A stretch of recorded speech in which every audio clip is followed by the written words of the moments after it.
Morning time 7 to 9 में आपका एक बार फिर स्वागत है। और ब्रेक से पहले जैसे हमने बात की थी, हमारे साथ हैं एक खास मेहमान डॉक्टर एस.के. जैन, जो एक रिनाउंड सेक्सोलॉजिस्ट हैं। डॉक्टर साहब, स्वागत है आपका। पुराने टाइम की और आज की बात की जाए तो क्या ऐसा माना जा सकता है कि जो सेक्स रिलेटेड डिजीजेज हैं, यौन रोग हैं, उनमें इजाफा हुआ है? देखिए, due to the pollution and you can say मतलब जो है वो आजकल कुछ तनाव और कुंठा इतना ज़्यादा बढ़ रही है लोगों में कि ये प्रॉब्लम डे बाय डे मैं देख रहा हूँ काफ़ी कुछ कॉस्मोपॉलिटन द डिस्ट्रीब्यूशन हो रही है। यू कैन से इन द हिंदी के मतलब काफ़ी कुछ लोगों को अपने ग्रिप में ले रही है। ये कौन सी खास प्रॉब्लम्स अमूमन देखने को मिलती हैं? देखिए, इसमें कई तरह की प्रॉब्लम्स होती हैं। अमूमन देयर इज जब तनाव और कुंठा से आदमी आगे बढ़ता है तो उसको वो सेटिस्फैक्शन नहीं मिलता जो उसको मिलना चाहिए। साइमल्टेनियस टू दिस के जो सेटिस्फैक्शन जब नहीं मिलता है तो उसके अंदर एक डिप्रेशन पैदा होता है, और उस डिप्रेशन के लिए अगर बाई द वे वो कुछ एलोपैथिक दवाइयाँ लेता भी है तो I have seen in my cases के मतलब जो है वो उससे आदमी को और ज़्यादा वो प्रॉब्लम आगे बढ़ जाती है। जहाँ तक मैं समझता हूँ कि इसके लिए आयुर्वेद ही एक सबसे सफल चिकित्सा प्रणाली है जिसको अपनाने से इस रोग से काफ़ी कुछ छुटकारा पाया। जी डॉक्टर साहब, आजकल एक बड़ी आम प्रॉब्लम सामने आ रही है, जो चाइल्डलेस कपल्स हैं वो काफ़ी सामने आ रहे हैं। क्या कारण आप इसके पीछे मानते हैं और क्या इसका इलाज है? देखिए, जैसे कि मैंने आपको बताया कि जब इस प्रकार के मतलब जो है वो यू कैन से कि आदमी अनकॉन्शियस होता है अपने डाइटरी हैबिट्स में, कुछ आजकल के फास्ट फूड वगैरह, तो उससे मतलब जो हार्मोन्स जितने डेवलप होने चाहिए वो उतने डेवलप नहीं हो पा रहे हैं। And due to that hormonal problem males में एजोस्पर्मिया यानी स्पर्म का बिल्कुल ही ना पैदा होना, या ऑलिगोस्पर्मिया स्पर्म का कम बनना, जिससे कि चाइल्डलेस कपल्स की संख्या बढ़ रही है।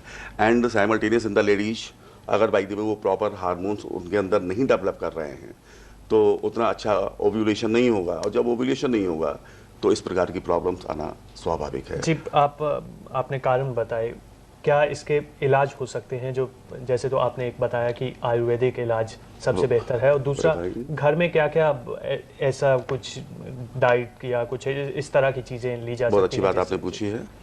इसके लिए मैं केवल इतना ही कहना चाहूँगा कि मैंने बहुत पहले एक पुस्तक में पढ़ा था कि संचय करना ज्ञान और सद्गुण अपनाना, और निज शरीर को तुम्हें खूब है स्वस्थ बनाना।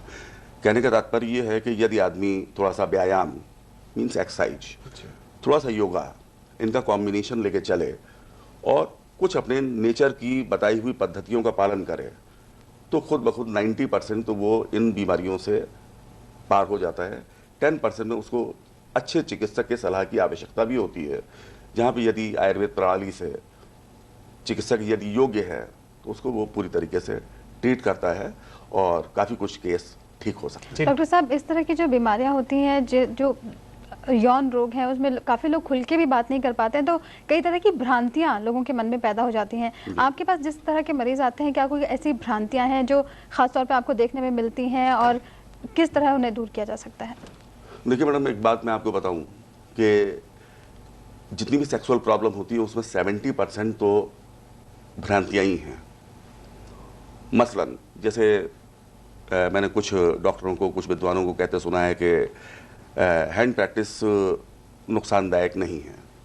मैंने 74,000 मरीजों में इस चीज़ को देखा है कि ठीक है, एक हद तक नुकसानदायक नहीं है, भ्रांति है, लेकिन कहा गया है कि access after everything is harmful, यानी अति सर्वत्र वर्जित। अगर किसी भी चीज़ की अति होगी तो वो चीज़ बीमारी में, फिजिकल प्रॉब्लम्स में, मेंटल प्रॉब्लम्स में, सेक्सुअल प्रॉब्लम्स में परिणत होगी और मरीज को फेस करना पड़ेगा।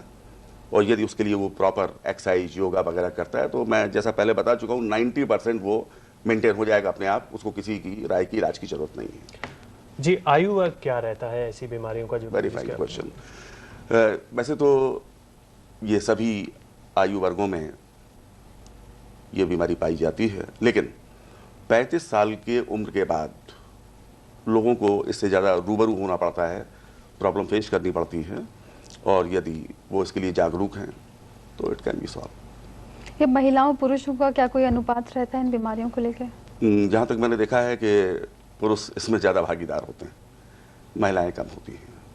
जी डॉक्टर साहब, एक यौन क्षमता को लेकर लोगों में काफ़ी इसमें भ्रम भी होते हैं, बीमारियां भी होती हैं जी इसमें हाँ। काफ़ी लेकर, तो आपको क्या लगता है किस तरह से बढ़ सकती है यौन क्षमता, क्या इलाज बताएंगे आप इसका? देखिए, यौन क्षमता जो है वो वैसे तो ये कहा जा सकता है कि गॉड गिफ्टेड है, लेकिन मैं इसे नहीं मानता। यदि आदमी थोड़ा सा, जैसे मैंने पहले 2 बार कहा है कि तनाव कुंठा को अपने जीवन में ना आने दे, व्यायाम को यानी एक्सरसाइज को और योगा को थोड़ा सा अपनाता रहे और उसकी डाइटरी हैबिट्स थोड़ा सा कॉन्शियस हों।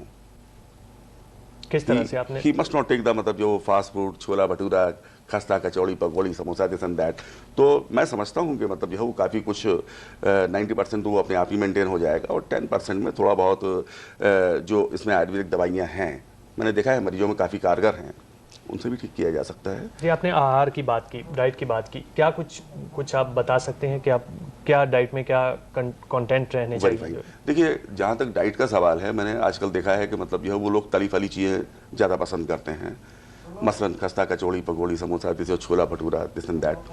उसकी जगह थोड़ा सा फ्रूट जूसेज, और अगर फ्रूट सैलेड पे आ जाए, सलाद ज़्यादा लें, खाने से पहले फ्रूट्स ज़्यादा ले लें, तो नेचुरली वो आदमी, कोई भी व्यक्ति जो है वो मतलब जो रोटी है या चावल है वो थोड़ा कम खाएगा।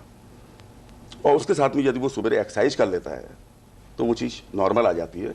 अगर साइंस के तरीके से इसे देखें तो आप यूँ कह सकते हैं कि कोलेस्ट्रॉल बढ़ाने वाली जो भी चीज़ें हैं वो यौन क्षमता के लिए नुकसानदायक हैं। डॉक्टर साहब, आपने कई उपलब्धियां आपने हासिल की हैं, इस मुकाम पे आप पहुंचे, आपने कुछ दवाइयां भी विकसित की हैं, उनके बारे में जानना चाहेंगे? जो भी दवाइयाँ हैं वो ऊपर वाले के आशीर्वाद से काफ़ी कारगर हैं और उनमें कई तरीके के परिश्रम, मेहनत करनी पड़ती है, और ये सब मैं इसके लिए ईश्वर को ही मतलब जो धन्यवाद देता हूँ कि जो भी दवाइयाँ विकसित हुई हमारे यहाँ वो काफ़ी कारगर भी हैं, अच्छी भी हैं, और मैं चाहता हूँ कि हमारा पूरा देश ही इस समस्या से निजात पाए और स्वयं अपने आप में वो व्यायाम यानी एक्सरसाइज और योगा को जरूर अपनाए, तो उससे वो काफ़ी निजात पा जाएगा। और जहाँ तक दवाइयों का सवाल है उसके लिए फिर कभी आपके साथ बैठ जाएंगे। जी डॉक्टर साहब, जैसा कि आपने बताया आयुर्वेद और योगा इन बीमारियों में काफ़ी अच्छा रह सकता है। आपका बहुत बहुत शुक्रिया डॉक्टर साहब, आप यहाँ पर आए।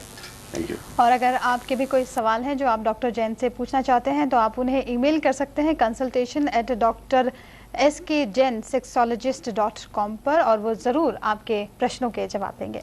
और मॉर्निंग टाइम 7 to 9 में फ़िलहाल वक्त है एक ब्रेक का, और ब्रेक के बाद जारी रहेगा खबरों का सिलसिला।